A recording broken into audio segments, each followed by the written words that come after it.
Hello, everyone, and welcome to this episode of the Improviding Life Podcast.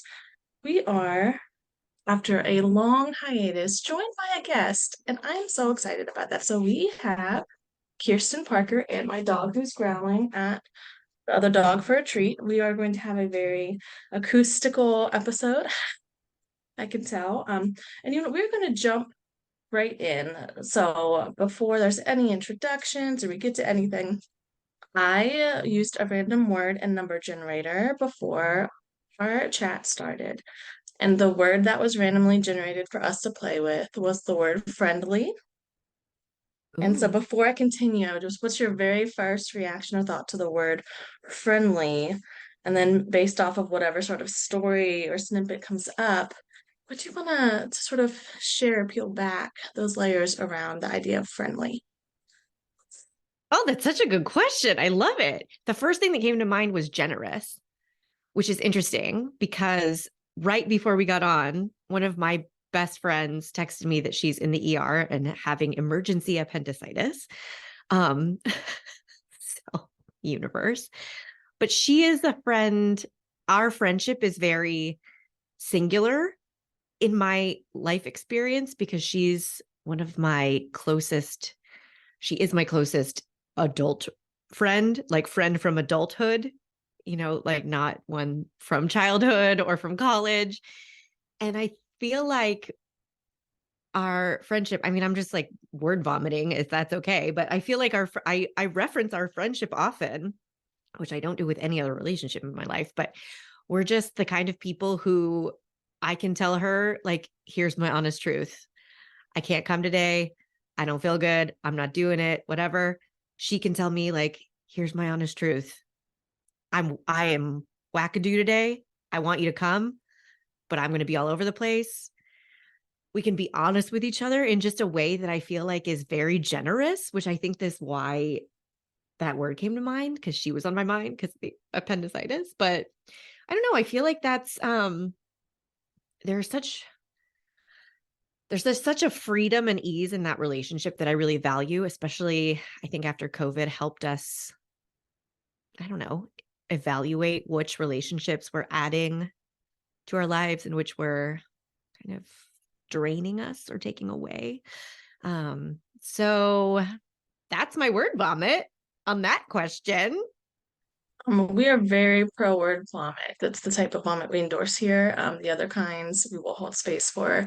Um, and with you sharing that out, though, I love it because what I also didn't share is I used a or number generator and got the number four. It was 1 through 6 because there's 6 tools of improviding. And the fourth rule or tool of improviding is ID the ship or identifying the relationship that you have with something or someone. So really now I'm curious on like, are there a few sort of core pillars or tenets that you feel are that are like sustaining that relationship with this friend that make it so unique? Are there sort of like these practices or perhaps generous and generosity is one of them, but is there anything else that you would say really like identifies the sort of flavor of that relationship and what makes it so special? Ooh, identifies the flavor of it. And Dang. yes, this is All just a right. tribute episode to your friend now. I love it. I love it. Your questions are so good. Also, for everyone not watching, it's just you're like multitasking like a queen right now. And I just appreciate like everything you're doing. I appreciate that you're here for the ride. And you're like almost celery, minty green. That sweater is very mood, just to paint the scene. Yeah. Well, it finally got below 90 degrees in Los Angeles. So we're like, okay, That so sounds like something to celebrate. Yeah. A uh-huh. little bit of Yeah. I think I think the thing that makes our relationship special that I think is missing from a lot of other relationships that is not unsolvable, but I think it's like a step we skip is that I both of us have just decided like I am on board to accept you in totality, like in your fullness. Like I just love you, I'm on your team and I have no other agenda. And I think we get in patterns with other relationships in our lives where we need to be right, or we need to compare ourselves, or we need to, relationships become transactional, or you just get in a rut of complaining and judging. I feel like a lot of relationships end up being this kind of routine of you keep it up and maintain it, but then you have your regular complaints or judgments that go along with it. Well, that's just me. But I think that's, if I had to like define the flavor of that relationship, it's really like we both know that out loud. Like, I'm not here to judge you. And I don't think you owe me anything. And I don't think I owe you anything. And I don't know, it just helps us like hold a like very special space in each other's lives. Oh, bless you, right as I am Oh, sneezing there. bless you. Bless you. Oh, bless you. Thank you. Dude, that's my morning too. So Yeah, definitely. we have all the bodily functions here. Well, and with you sharing that out too. So something that I've been spending a lot of time playing with and tinkering with the past month in particular is boundaries and linking of it as sort of breaking down that word into sort of what have we been bound by and how is that Mm, going for us and what do we need to air out? Right. So with you sharing that this friendship has this flavor of transparency, and really it seems like there's consent, right? You're having this agreed upon decision that your full ass self is valid and that that's what you're bringing to the relationship and that there's space for that. It sounds like that has been a sort of a boundary that has been made for this friendship to really blossom. And so thinking of that, and of course you can be like, yeah, that's not it at all, right? Right. So if we consider that as a possibility of something to play with, I'm really curious on how life could be more livable if those lessons learned from this friendship could take up a little more space in other areas of life. Is there something that comes to mind where you're like, oh, I could actually maybe infuse like 10% superpower friendship dust into this area? And then some of those other things that feel more transactional or more like a to-do list would either get reprioritized to the value or the energy that I want and have to give to them, and or maybe they would like go back to sender, right? Return a little bit. right. Yeah, I think every relationship has gotten easier for me when I make that decision like I don't need to change this person. I think it's the hardest thing to do because obviously the world would be better if everything was the way we wanted and everyone was the way we wanted. Um but it's noticeable that difference when you just pull back on the like reactivity or the resistance to like just the way somebody is or whatever they're doing or whatever they're choosing, when you can remove yourself from that and lower the stakes and just be like, I don't need to change this. It's very interesting. It's something that I struggle with in my marriage, I think, not uncommonly, because with the person you're with the most and you like share space with, I feel like that's a bigger growth area of just accepting and not trying to change person. But freaking, does it make everything easier every time I try? Yes. You know Yeah, what I and mean? what's sort of coming up with what you're sharing. Well, one, I want to yes and the shit out of that. It's like, yes. Yeah. And it feels like perhaps the people that we have the greatest proximity to or that we're like sort of bumper carring into the most, the sort of the energetic and emotional stakes of like, oh, well, if this one thing could be smoothed out, like it'd be a less like bumpy ride, right? Yeah. So I just want to like feel like that. I'm wondering then if there's just this sort of universal experience of okay, if we're going to be sort of in each other's orbit the most often, it would be sort of nice if it didn't feel like there were these little like meteor fragments, plopping around and hitting our little gas fields. I'm pretending I'm an astronomer, obviously I'm not, but yeah. So I love it. thank you for going on that magic school bus ride with me. And so now we'll sort of dabble into how you serve and support people. You support people with decisions. So through that lens of decision making, does anything come up when you're thinking about that idea of like adult friendships, boundaries, really like setting the tone of how you're showing up and with whom you're showing up? Does that something that you feel comes up in the decision making world?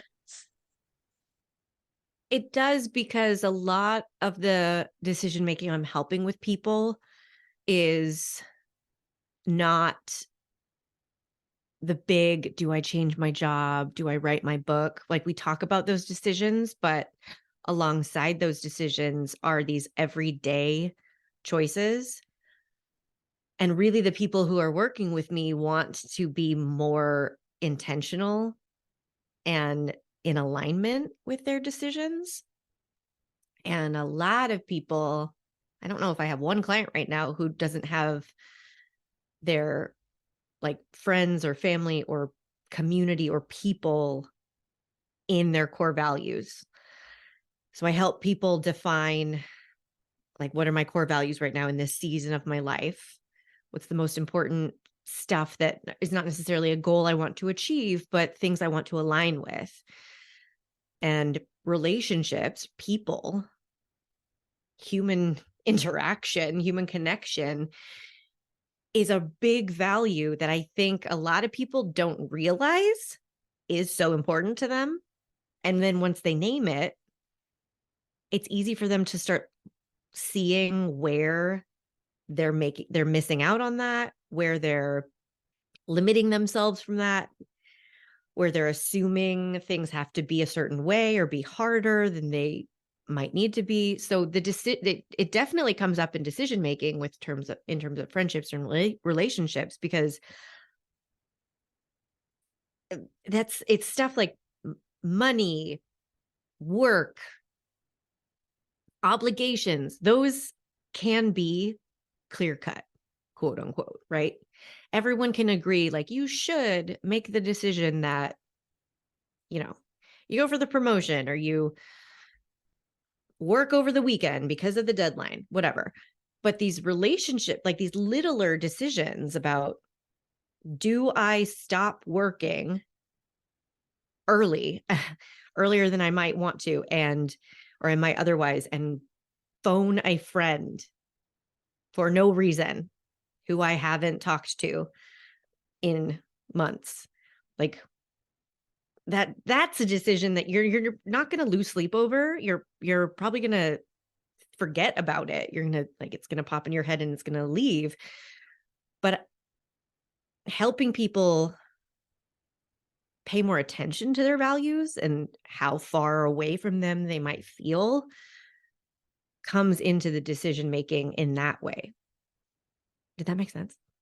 Yeah, absolutely. And this is going to be where my ADHD is like, see all the things connecting. So I was giving that I'm here for that. practice. Yeah.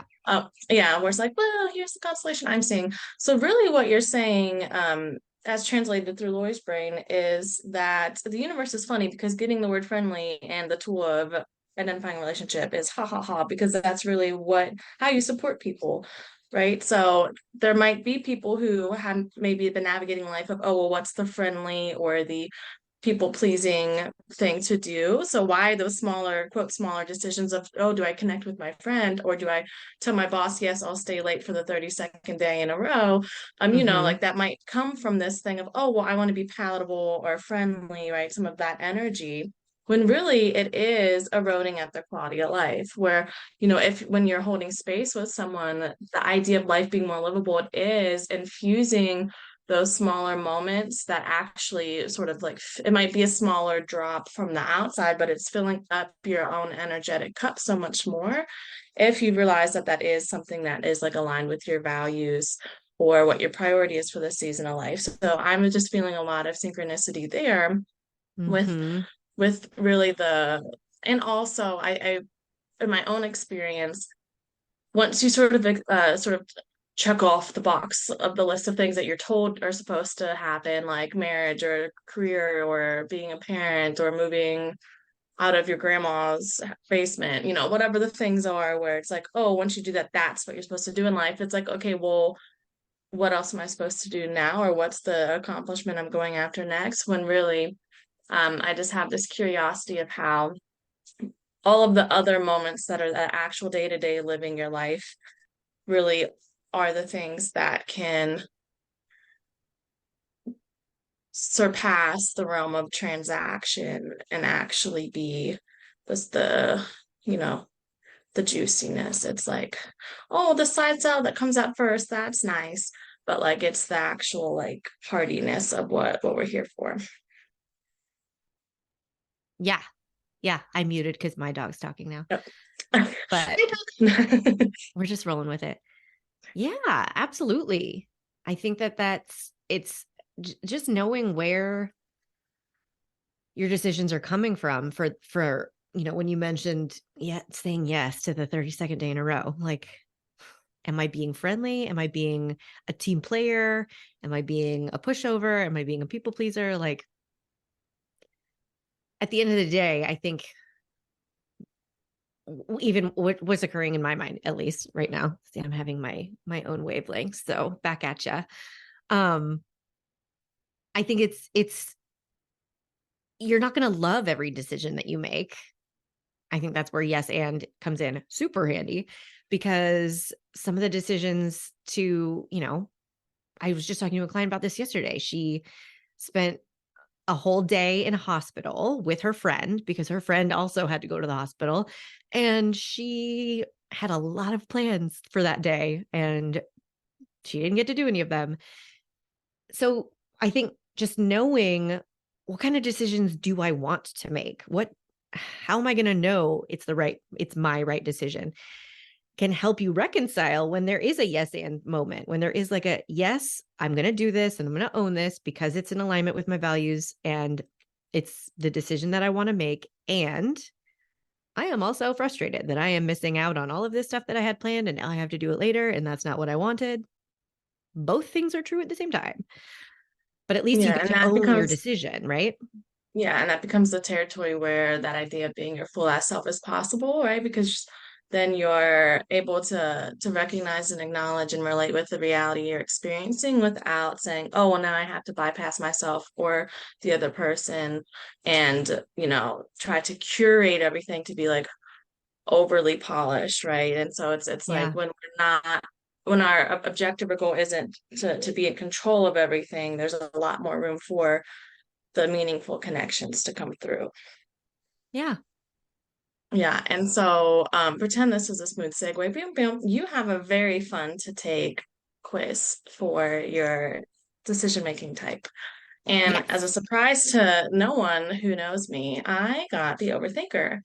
And I want to say that I felt very affirmed and appreciate what you shared as this is like actually it's like being a super thinker, right? So it's like yes, anding overthinking is really like when it's applied and leveraged in within the sort of values of your life of where you want to be putting your energy, it's actually super wonderful. And also when we get stuck in on mode as, oh, that's the only way to function, right? So I call that like adulting on autopilot. When adulting on autopilot is happening and Mm-hmm. and then I'm stuck in overthinking mode, that's real raggedy and drains the fuck out of me. But seeing it as like, oh, again, this is one of those things that I get to practice choosing and deciding. Ooh, look at that. We're going to use your words to decide when to apply that mental energy.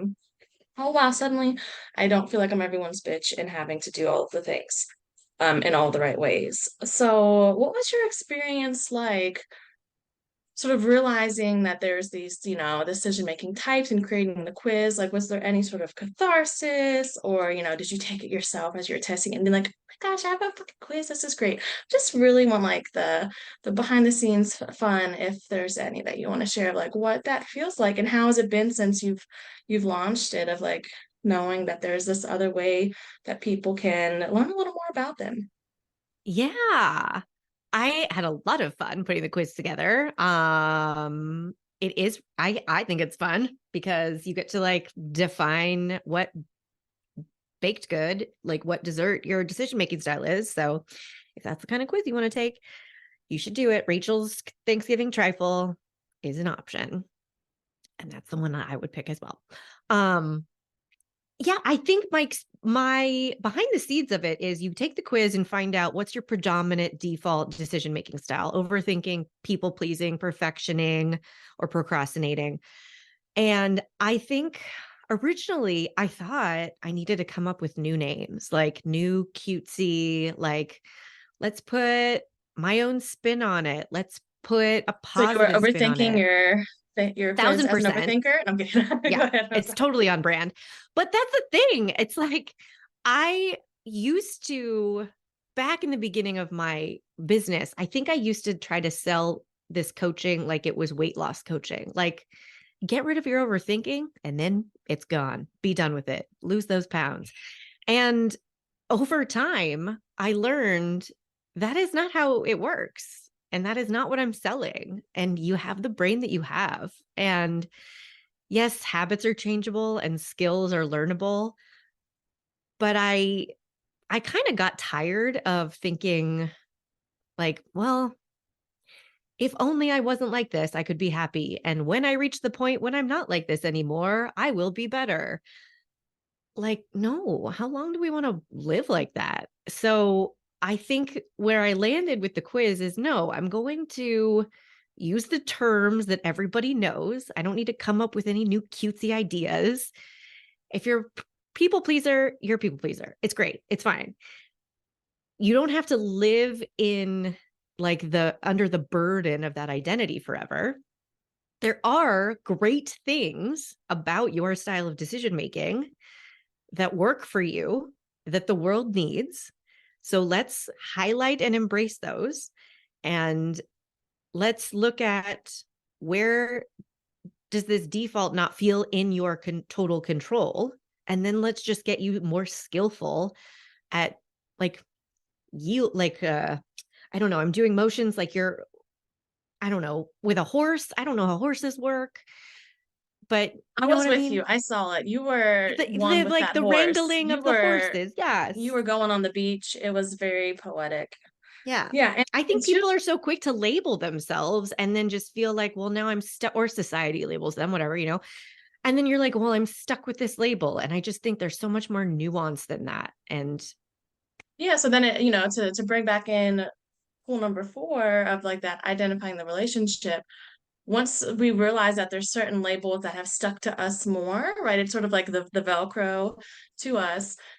That in itself can be really powerful of looking at what is my relationship with this identity of an overthinker. Oh, okay. yeah, I've both been expected to overthink and solve and control everything and provide in that way to mitigate uncertainty for people since childhood. And at the same time, when I'm asking those thoughtful questions, but it's someone's like, oh, that's cute. I didn't ask you to do it right this moment, then it's a bad thing. Right. And so from my own experience, just really resonating with that of the sort of this tackiness, the weight that labels can have, how relationship dynamics play into that. And before we get retooled to know that there are other ways to sort of to ride the horse, yeah, right? It's like we're dangling on by its neck and wondering why we're getting the shit kicked out of us, and it's like yeah, trying to buck us off, and then we're like, oh wait, you can like walk up gently and like use a little ladder to jump on. And I don't know anything about horses either. Although I was obsessed with horses as a child, but like the actual logistics of translating that into being around an actual horse did not happen. But that's why I knew. I was like, oh, she's it's on fine. that. And I watched Bob's Yeah, Burgers a lot. I was like, oh, Tina is on that horse. She's on Jericho going down the beach. I got it. But yeah, it's nailed like it. I'm just really curious too. When everyone listening goes and takes the quiz if they have not yet, to have that curiosity of what's the relationship with this decision making identity that I already have in that practice. And I also love that in the results that you provide, it's not just like, oh, here's this thing, good luck, right?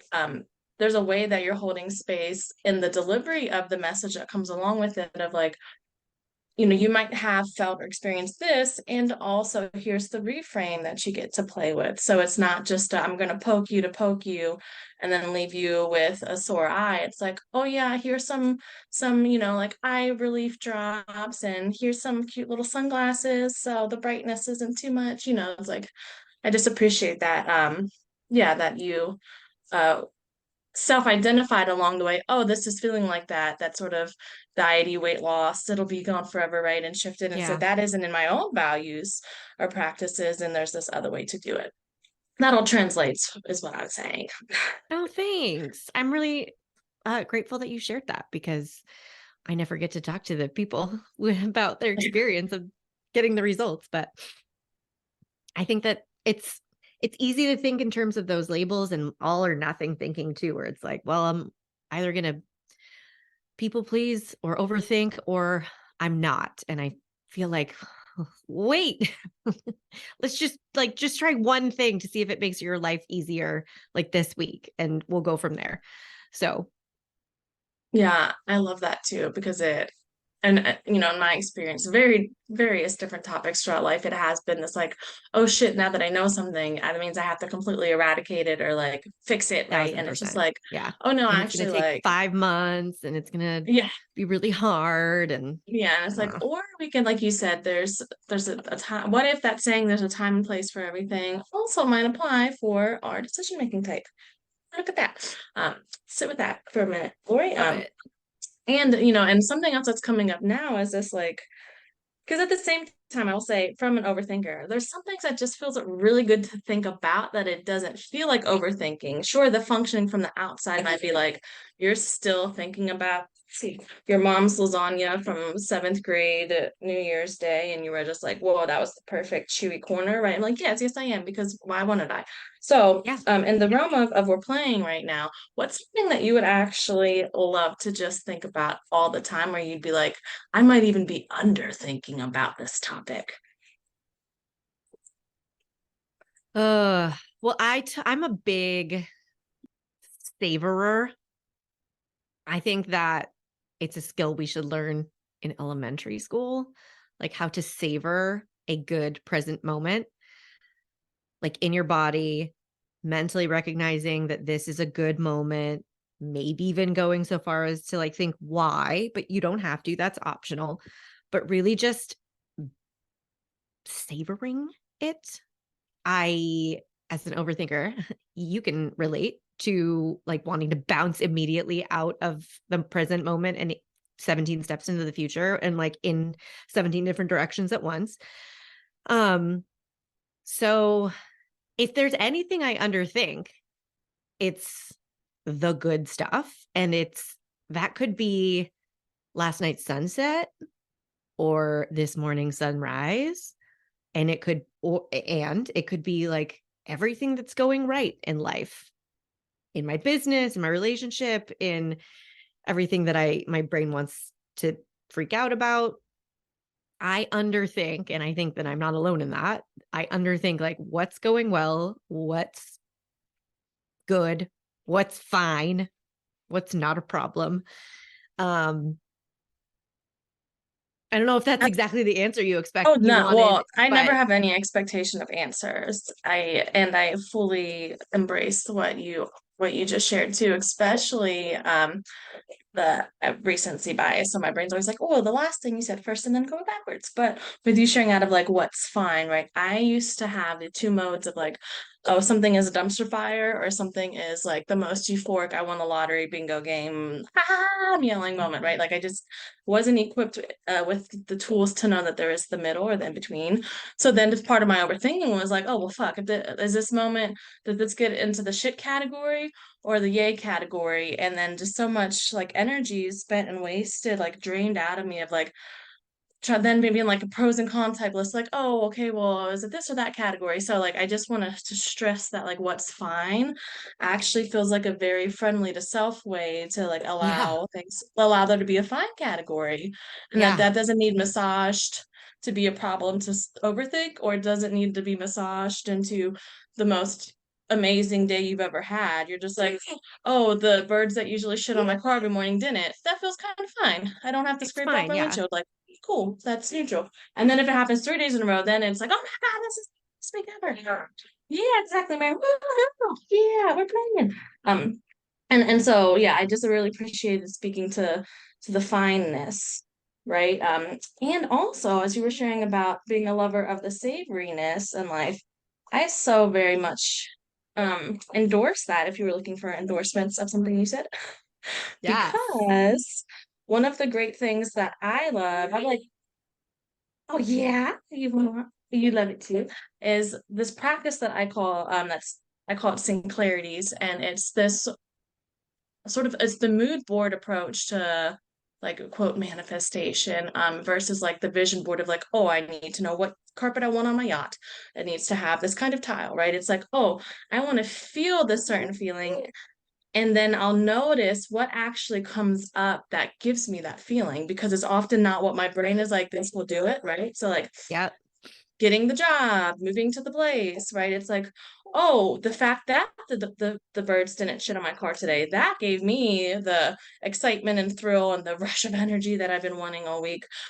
Wow, look at that. I can notice like, oh, it is the simpler moments that are the most savory to me. So I just wanted to share that too, because as you were speaking about this love and perhaps moments of underthinking about those savory moments, yeah, I just have really found that when um I can acknowledge that my brain sort of wants to figure out the why, I'll ask like, can we just take like 1 second and just feel, where is it registering in my body? Does something else come up? Am I reminded of another time I actually like felt this feeling, but it didn't register the same way because one, I didn't know it could, or two, someone else was like trying to rush me through a moment.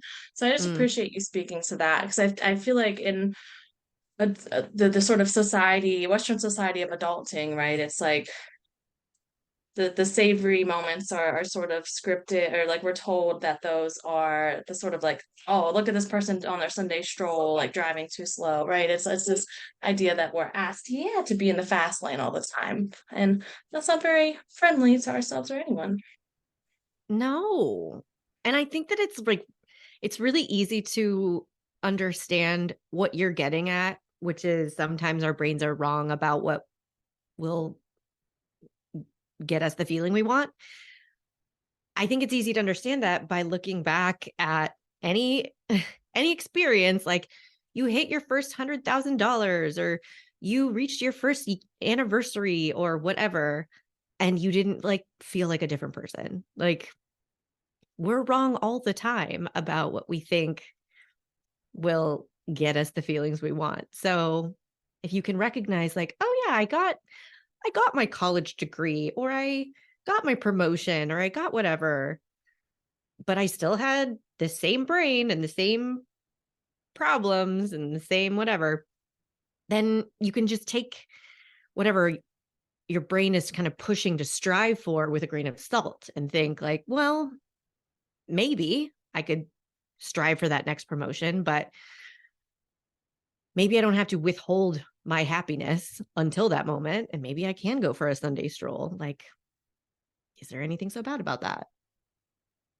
Yeah, I love all that and really appreciate that. It's like there's always a moment in every podcast chat where I'm like, oh, that was specific to me. And like, okay. And the part about like, oh yeah, I finished college. Am I supposed to be like a millionaire now? Like that's Right. sort of the flavor of mine, where my family's like, well, why isn't life all better for all of us? You went to school. I'm like, I think that sort of expectation of thinking that that's what the next lily pad hop would be was kind of part of the challenge.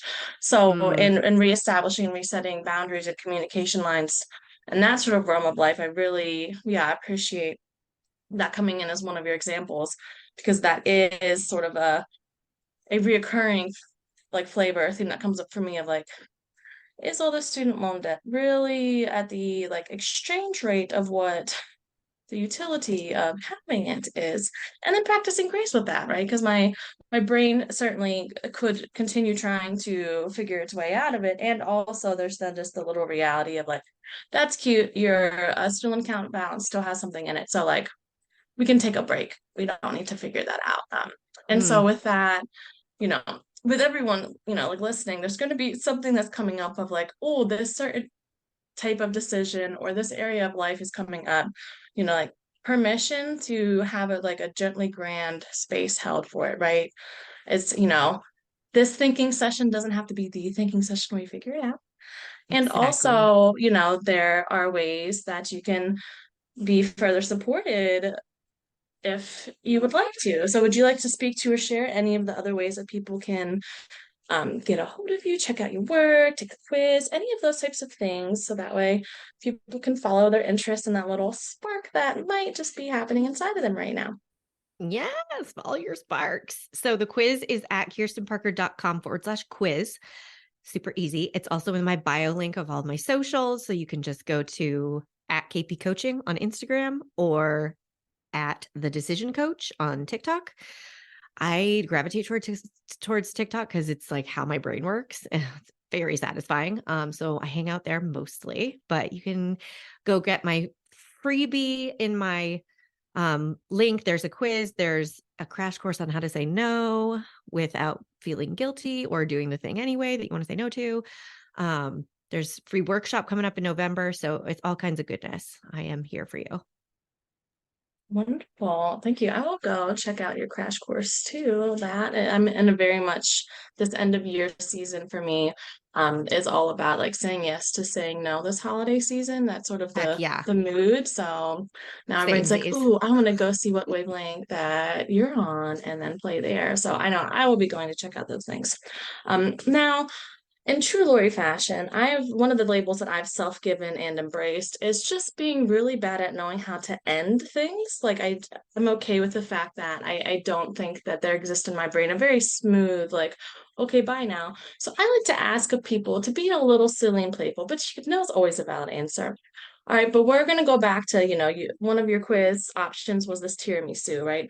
So imagine you're at your favorite restaurant, insert whatever aesthetic and mood you want that to be, and someone's coming out and they're bringing you this tiramisu.